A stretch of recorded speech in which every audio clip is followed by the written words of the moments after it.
News নির্ভীকের পক্ষ থেকে সকলকে শুভেচ্ছা, অভিনন্দন, ভালোবাসা জানিয়ে নিউজ নির্ভীকে সকলকে স্বাগত জানাচ্ছি। আপনারা দেখছেন নিউজ নির্ভীক, আর প্রতিদিনের মতো আজ 15ই মে 2024 বুধবার দেখছেন ঝটপট 10টা খবরের আরও একটা পর্ব। আজ প্রথমেই রাজ্যের খবরে থাকছে সন্দেশখালীর মাম্পি দাস এবার কলকাতা হাইকোর্টে, গ্রেপ্তারির বিরুদ্ধে আবেদন বিজেপি নেত্রীর। নিউজ নির্ভীকের ঝটপট 10টা খবরের প্রথম এই খবর ছাড়াও প্রথমে পশ্চিমবঙ্গের আঞ্চলিক খবর, তারপর ভারতের জাতীয় খবর এবং সবশেষে বিশ্বের আন্তর্জাতিক খবর মিলিয়ে আরও গুরুত্বপূর্ণ যে খবরগুলো থাকছে সেগুলো হলো বসিরহাটের তৃণমূল প্রার্থীর মনোনয়ন বাতিল চায় পদ্ম, কমিশনকে চিঠি, বীরভূমের বদলা চায় রাজ্য বিজেপি। সিপিএম প্রার্থী প্রতিকুর রহমানের সমর্থনে ডায়মন্ড হারবারে মিছিল করেছেন মোহাম্মদ সেলিম। ভিত্তিহীন অভিযোগে গ্রেপ্তারি, নিউজ ক্লিকের প্রতিষ্ঠাতা প্রবীর পুরকায়স্থকে মুক্তির নির্দেশ দিয়েছে সুপ্রিম কোর্ট। চাপে পড়ে বোধোদয় প্রধানমন্ত্রী নরেন্দ্র মোদীর, বলেছেন হিন্দু মুসলমান বিভাজন করি না। পররাষ্ট্রমন্ত্রী এস জয়শঙ্কর বলেছেন আমেরিকা যুক্তরাষ্ট্রের নিষেধাজ্ঞার তোয়াক্কা করে না ভারত। মন্ত্রী বদলের সিদ্ধান্ত পুতিনের, একজন অর্থনীতিবিদ হচ্ছেন পরবর্তী প্রতিরক্ষা মন্ত্রী। জাতিসংঘকে বাংলাদেশের প্রধানমন্ত্রী শেখ হাসিনা বলেছেন ফিলিস্তিনিদের মৌলিক স্বাস্থ্য সেবা নিশ্চিত করুন। ইউক্রেনের বিদ্যুৎ এবং জ্বালানি স্থাপনাগুলোকে লক্ষ্যবস্তু করে রুশ হামলায় অন্ধকারে পুরো ইউক্রেন। বৃহস্পতিবার ইসরায়েলের বিরুদ্ধে আইসিজেতে দক্ষিণ আফ্রিকার করা গণহত্যা মামলার শুনানি। সব মিলিয়ে নিউজ নির্ভীকের ঝটপট 10টা খবরের আজকের পর্বে দেখে নিন এমনই সব গুরুত্বপূর্ণ কম বেশি 10টা খবর। সন্দেশখালীর মাম্পি দাস এবার কলকাতা হাইকোর্টে, গ্রেপ্তারির বিরুদ্ধে আবেদন এই বিজেপি নেত্রীর। গ্রেপ্তারির বিরুদ্ধে কলকাতা হাইকোর্টের দ্বারস্থ হয়েছেন সন্দেশখালীর স্থানীয় বিজেপি নেত্রী পিয়ালি দাস ওরফে মাম্পি। মঙ্গলবারই তাকে 7 দিনের জেল হেফাজতের নির্দেশ দিয়েছিল বসিরহাট আদালত। সেই নির্দেশের বিরুদ্ধেই হাইকোর্টে আবেদন করেছেন মাম্পি দাস। সন্দেশখালীর ঘটনায় বহু অভিযোগে বারবার উঠে এসেছে এই স্থানীয় বিজেপি নেত্রী মাম্পির নাম। তার মধ্যে ভয় দেখিয়ে ধর্ষণের অসত্য মামলা রুজু করানোর মতো অভিযোগও রয়েছে। সম্প্রতি সন্দেশখালীর এক গৃহবধূ সেই অভিযোগ করেছিলেন সন্দেশখালী থানায়। পুলিশকে তিনি জানিয়েছেন তার গ্রেপ্তার হওয়া ভাইকে ছাড়ানোর শর্তে ধর্ষণের অসত্য অভিযোগ দায়ের করতে বলেছিলেন এই মাম্পি। পরে অভিযোগ তুলে নিতে চাইলে বিজেপির তরফে তাকে শাসানো হয়। মাম্পি ওরফে পিয়ালির নাম বলেছিলেন বিজেপির মণ্ডল সভাপতি গঙ্গাধর কয়ালও। গোপন ক্যামেরায় তোলা ভিডিওতে মাম্পির ভূমিকা নিয়ে কথা বলেছিলেন গঙ্গাধর কয়াল। পরে সন্দেশখালী থেকে প্রকাশ্যে আসা একের পর এক ভিডিওতেও অভিযোগকারিনীরা যখন নিজের অভিযোগ অসত্য বলে দাবি করেছেন তখনও প্রকাশ্যে এসেছে মাম্পির নাম। যদিও সন্দেশখালীর বিজেপি নেত্রী নিজে এই সমস্ত অভিযোগ অস্বীকার করেছিলেন। সম্প্রতি সন্দেশখালী জাতীয় নির্বাচন কমিশনে যে অভিযোগ জানিয়েছে তৃণমূল, সেখানেও রয়েছে মাম্পি ওরফে পিয়ালির নাম। অভিযোগে তৃণমূল লিখেছিল জাতীয় মহিলা কমিশনের প্রধান রেখা শর্মা সন্দেশখালীতে এসে সেখানকার মহিলাদের ভুল বুঝিয়ে সাদা কাগজে সই করিয়েছিলেন, যার সাহায্যে ভুয়ো নির্যাতনের অভিযোগ দায়ের করা হয়। কমিশনে তৃণমূল জানিয়েছে ওই কাজে রেখার সহযোগী ছিলেন পিয়ালিও। বেগতিক বুঝে গ্রেপ্তারি এড়াতে মঙ্গলবার আগেভাগে বসিরহাট আদালতে জামিন চাইতে গিয়েছিলেন পিয়ালি দাস, কিন্তু আদালত তাকে 7 দিনের জেল হেফাজতের নির্দেশ দেয়। বুধবার এই নির্দেশের বিরুদ্ধেই হাইকোর্টে মামলা করার আবেদন জানান মাম্পি। তাকে মামলা দায়ের করার অনুমতি দিয়েছেন বিচারপতি জয় সেনগুপ্ত। বৃহস্পতিবার সেই মামলার শুনানি। বসিরহাটের তৃণমূল প্রার্থীর মনোনয়ন বাতিল চায় পদ্ম, কমিশনকে চিঠি, বীরভূমের বদলা চায় রাজ্য বিজেপি। বসিরহাটের তৃণমূল প্রার্থী হাজী নুরুল ইসলামের মনোনয়ন বাতিল চায় বিজেপি। নির্বাচন কমিশনকে সেই মর্মে চিঠি দিয়েছেন ওই আসনের বিজেপি প্রার্থী রেখা পাত্র। রাজ্য বিজেপির তরফেও একই দাবি জানানো হয়েছে কমিশনকে। বিজেপির অভিযোগ তৃণমূল প্রার্থী তার মনোনয়নের সঙ্গে প্রয়োজনীয় নো ডিউজ সার্টিফিকেট জমা দেননি। মঙ্গলবার বেলা 3টে অবধি তা দেওয়ার সময় ছিল। সেই সময় পার হওয়ার পরেই কমিশনে গিয়েছে বিজেপি। প্রসঙ্গত, বীরভূম আসনে বিজেপি প্রথমে প্রার্থী করে প্রাক্তন আইপিএস দেবাশিস ধরকে, কিন্তু রাজ্য সরকারের থেকে নো ডিউজ সার্টিফিকেট নাও মিলতে পারে এই আশঙ্কা করে ওই আসনে দেবতনু ভট্টাচার্যকে প্রার্থী করে রেখেছিল পদ্ম শিবির। আশঙ্কা মিলেও যায়, মনোনয়ন বাতিল হয় দেবাশিসের। এরপর দেবাশিস এবং রাজ্য বিজেপি নেতৃত্ব প্রথমে কলকাতা হাইকোর্ট এবং পরে সুপ্রিম কোর্টে যান, কিন্তু তাতে কোনো সুরাহা হয়নি। শেষ পর্যন্ত দেবতনুই বিজেপি প্রার্থী হিসাবে বীরভূমে লড়ছেন। সেই উদাহরণ টেনে হাজী নুরুলেরও মনোনয়ন বাতিল করা হোক দাবি তুলেছে বিজেপি। দলের অন্যতম রাজ্য সাধারণ সম্পাদক জগন্নাথ চট্টোপাধ্যায় বুধবার সাংবাদিক বৈঠক করে বলেছেন, হাজী নুরুলের মনোনয়ন যাতে বাতিল হয় তার জন্য কমিশনকে জানানো হয়েছে। আমরা শেষ পর্যন্ত লড়ব, প্রয়োজনে হাইকোর্ট সুপ্রিম কোর্টেও যাব। তৃণমূল মুখপাত্র অরূপ চক্রবর্তী বলেছেন, স্ক্রুটিনির শেষ পর্যন্ত বিবিধ তথ্য জমা দেওয়া যায়। বুধবার স্ক্রুটিনির শেষ দিন, তার মধ্যে যা জমা দেওয়ার জমা পড়ে যাবে। তিনি আরও বলেছেন, সন্দেশখালীর মহিলাদের 2000 টাকায় ইজ্জত বিক্রি করেছে বিজেপি।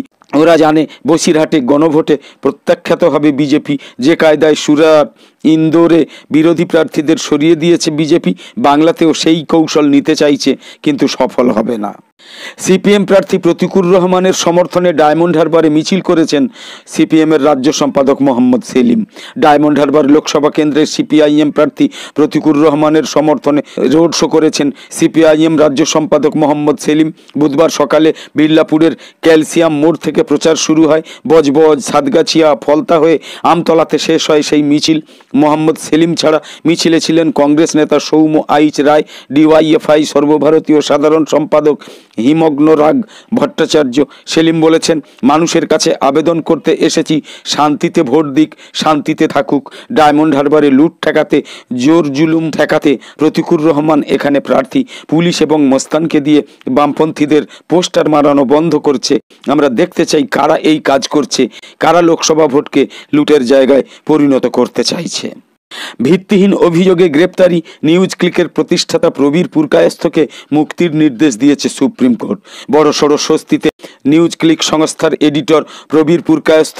বুধবার অবিলম্বে তার মুক্তির নির্দেশ দিয়েছে সুপ্রিম কোর্ট। শীর্ষ আদালত জানিয়েছে, তাকে গ্রেপ্তারির পিছনে যে অভিযোগ তা ভিত্তিহীন।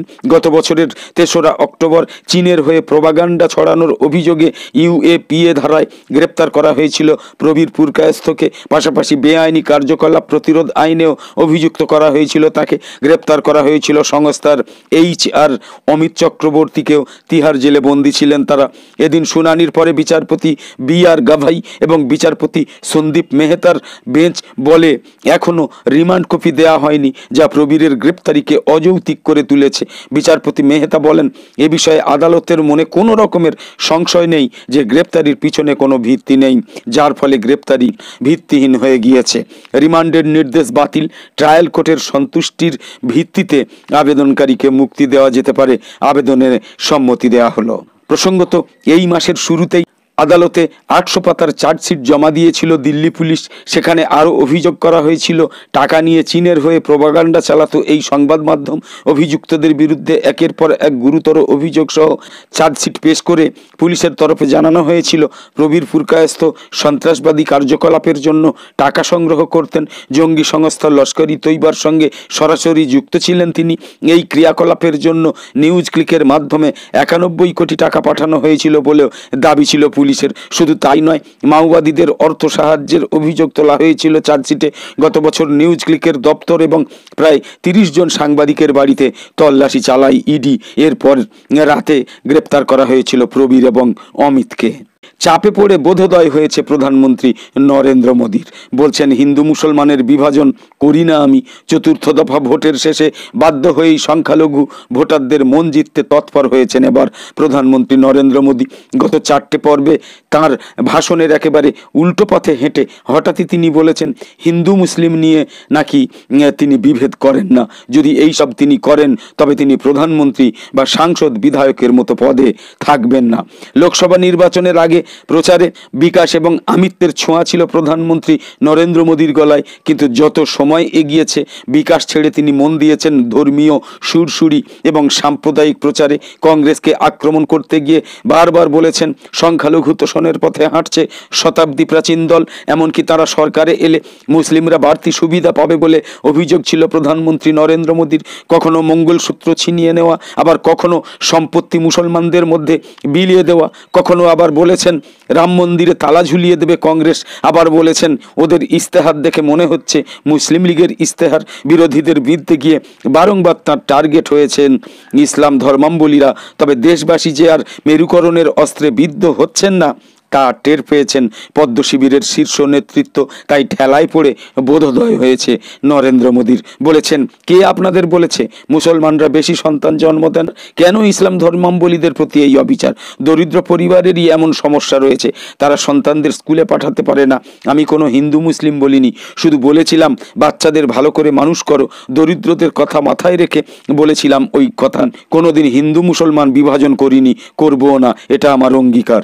স্বভাবতই মোদীর এই হঠাৎ পরিবর্তনকে কটাক্ষ করতে ছাড়েননি বিরোধীরা। তাদের বক্তব্য মানুষ যে প্রধানমন্ত্রীর কণ্ঠে ইসলাম বিরোধী মন্তব্য আর পছন্দ করছেন না তা বুঝেই পাল্টি খেয়েছেন নরেন্দ্র মোদী। পররাষ্ট্রমন্ত্রী এস জয়শঙ্কর বলেছেন, আমেরিকা যুক্তরাষ্ট্রের নিষেধাজ্ঞার তোয়াক্কা করে না ভারত।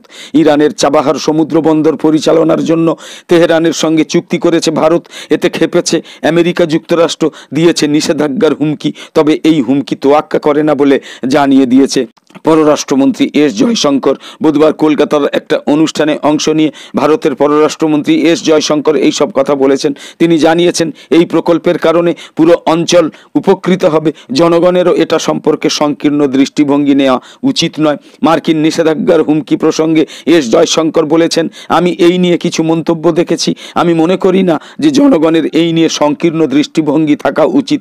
আপনি যদি চাবাহার বন্দরের প্রতি মার্কিন যুক্তরাষ্ট্রের নিজস্ব মনোভাব দেখেন, তারাও এই বন্দরের প্রাসঙ্গিকতার প্রশংসা করেছে, আমরা এটাতে কাজ করব।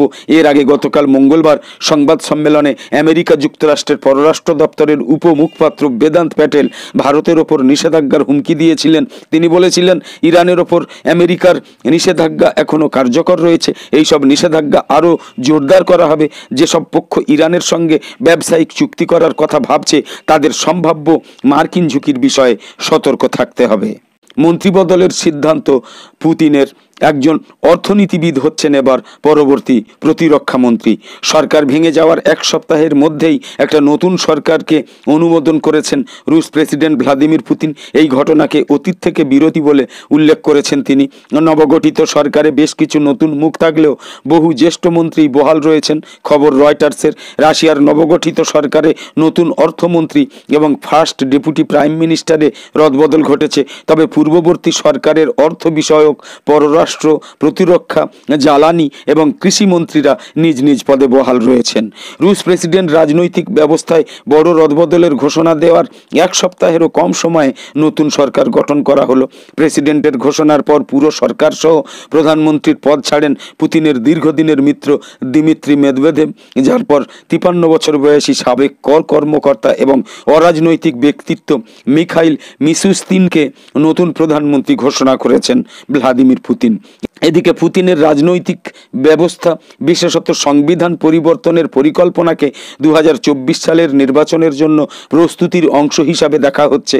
2099 সাল থেকে রাশিয়ার ক্ষমতায় রয়েছেন 67 বছর বয়সী ভ্লাদিমির পুতিন, কিন্তু বিশ্বের বৃহত্তম এবং পারমাণবিক শক্তিধর রাষ্ট্রটার ক্ষমতা ধরে রাখতে নিজের ক্ষমতার মেয়াদকাল আরও বাড়াতে চান বলে পুতিনের বিরুদ্ধে অভিযোগ রয়েছে।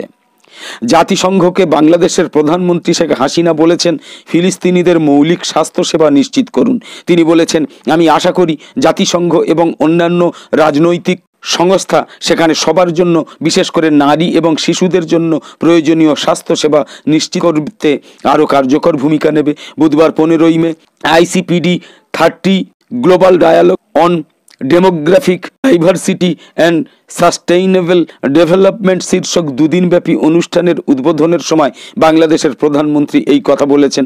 বিভিন্ন চ্যালেঞ্জ নিয়ে আলোচনা এবং বিশ্বের স্থানান্তরিত জনসংখ্যার সুযোগগুলো অন্বেষণ করার জন্য একটা প্ল্যাটফর্ম তৈরি করে অনুষ্ঠানটা। ইউএনএফপি এর সাথে বাংলাদেশ, বুলগেরিয়া এবং জাপান যৌথভাবে ইন্টারকন্টিনেন্টাল হোটেলে এই অনুষ্ঠানের আয়োজন করেছে। ইউক্রেনের বিদ্যুৎ এবং জ্বালানি স্থাপনাগুলোকে লক্ষ্যবস্তু করে রুশ হামলায় অন্ধকারে পুরো ডুবে গিয়েছে ইউক্রেনে হামলার মাত্রা বাড়িয়েছে রাশিয়া। গত কয়েকদিনে দেশটার বিদ্যুৎ এবং জ্বালানি স্থাপনাগুলোকে লক্ষ্যবস্তু করেছে রুশ বাহিনী। এতে চরম সংকটে পড়েছে ইউক্রেনের বিদ্যুৎ খাত। মঙ্গলবার রুশ হামলার জেরে অন্ধকারে ডুবে যায় পুরো ইউক্রেন। দেশটার রাষ্ট্রায়ত্ত বিদ্যুৎ পরিচালনাকারী প্রতিষ্ঠান ইউক্রেনেগো এই তথ্য জানিয়েছে। রাশিয়ার হামলার কারণে বিদ্যুতের অভ্যন্তরীণ চাহিদাই পূরণ করতে পারছে না ইউক্রেন। এমনকি চাহিদা পূরণে ইউরোপীয় ইউনিয়নভুক্ত প্রতিবেশী দেশগুলো থেকে বিদ্যুৎ আমদানি করতে ইউক্রেনকে বাধ্য করেছে রাশিয়া।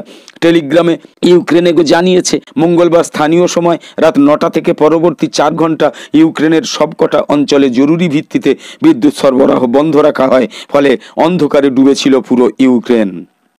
বৃহস্পতিবার ইসরায়েলের বিরুদ্ধে আইসিজেতে দক্ষিণ আফ্রিকার করা গণহত্যা মামলার শুনানি। রাফায় ইসরায়েলের হামলার জবাবে নতুন করে জরুরি ব্যবস্থা নিতে দক্ষিণ আফ্রিকা জাতিসংঘের সর্বোচ্চ আদালত ইন্টারন্যাশনাল কোর্ট অব জাস্টিসে আবেদন জানিয়েছে। এই আবেদনের ওপর শুনানি হবে আগামী বৃহস্পতিবার এবং শুক্রবার।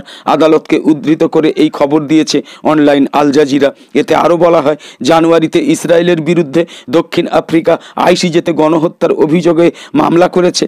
সেই মামলা এখনও চলমান। তারই অংশ হিসাবে ইসরায়েলের বিরুদ্ধে নতুন করে জরুরি ব্যবস্থা নেওয়ার আহ্বান জানানো হয়েছে। এই মামলায় আনুষ্ঠানিকভাবে দক্ষিণ আফ্রিকার সঙ্গে যুক্ত হয়েছে মিশর, তুরস্ক এবং কলম্বিয়া। ওদিকে বিশ্ব নেতাদের সতর্কতাকে উপেক্ষা করে গাজায় নির্বিচারে সামরিক অভিযান চালিয়ে যাচ্ছে ইসরায়েল। তারা নুসেইরাত শরণার্থী শিবিরে সোমবার দিবাগত রাতে যুদ্ধ বিমান থেকে বোমা হামলা করেছে। এতে মধ্য গাজায় এই শরণার্থী শিবিরে শিশুসহ কমপক্ষে 14 জন ফিলিস্তিনি নিহত হয়েছে। গাজার উত্তরে ইভাকুয়েটিং জোন এবং জাবালিয়ার আশ্রয় কেন্দ্রগুলো ঘিরে রেখেছে ইসরায়েলি ট্যাঙ্ক, বুলডেজার এবং সাঁজোয়া গাড়ি। এই অবস্থায় তুরস্কের পররাষ্ট্রমন্ত্রী হাকান ফিদান বলেছেন, আন্তর্জাতিক সম্প্রদায় থেকে ক্রমাগত বিচ্ছিন্ন হয়ে পড়ছে ইসরায়েল। তিনি রাজধানী আঙ্কারায় সংবাদ সম্মেলন করে বলেছেন, গাজা উপত্যকায় ইসরায়েল যে সামরিক অভিযান চালাচ্ছে তা পুরোপুরি গণহত্যা। আন্তর্জাতিক আইন এবং মানবাধিকারকে পদদলিত করছে ইসরায়েল। রাফায় তাদের আগ্রাসন বন্ধে আরও একবার ব্যর্থ হয়েছে কূটনৈতিক প্রচেষ্টা। এ মাসের শুরুর দিকে আইসিজেতে ইসরায়েলের বিরুদ্ধে দক্ষিণ আফ্রিকার করা গণহত্যার অভিযোগে করা মামলায় তুরস্কের যোগ দেওয়ার ঘোষণা দিয়েছেন তিনি। ডক্টরস উইদাউট বর্ডার্স বলেছে, রোববার থেকে তারা রাফা ইন্দোনেশিয়ান ফিল্ড হাসপাতালে স্বাস্থ্যসেবা দেয়া বন্ধ করে দিতে বাধ্য হয়েছে। ইসরায়েলি হামলার পরিপ্রেক্ষিতে তারা এই পদক্ষেপ নিতে বাধ্য হয়। এক বিবৃতিতে এমএসএফ বলেছে, যুদ্ধ শুরুর পর থেকে বেসামরিক অবকাঠামো এবং মেডিকেল স্থাপনার বিরুদ্ধে পর্যায়ক্রমিক হামলা দেখে আসছে এমএসএফ। এর প্রেক্ষিতে যেহেতু নতুন করে হামলা আসন্ন, তাই রাফা ইন্দোনেশিয়ান ফিল্ড হাসপাতাল ত্যাগ করার সিদ্ধান্ত নিয়েছি আমরা। ওই হাসপাতালে থাকা 22 জন রোগীকে তারা অন্য হাসপাতালগুলোতে স্থানান্তর করেছে, কারণ তাদের আর নিরাপত্তা নিশ্চিত করতে পারছিল না এমএসএফ।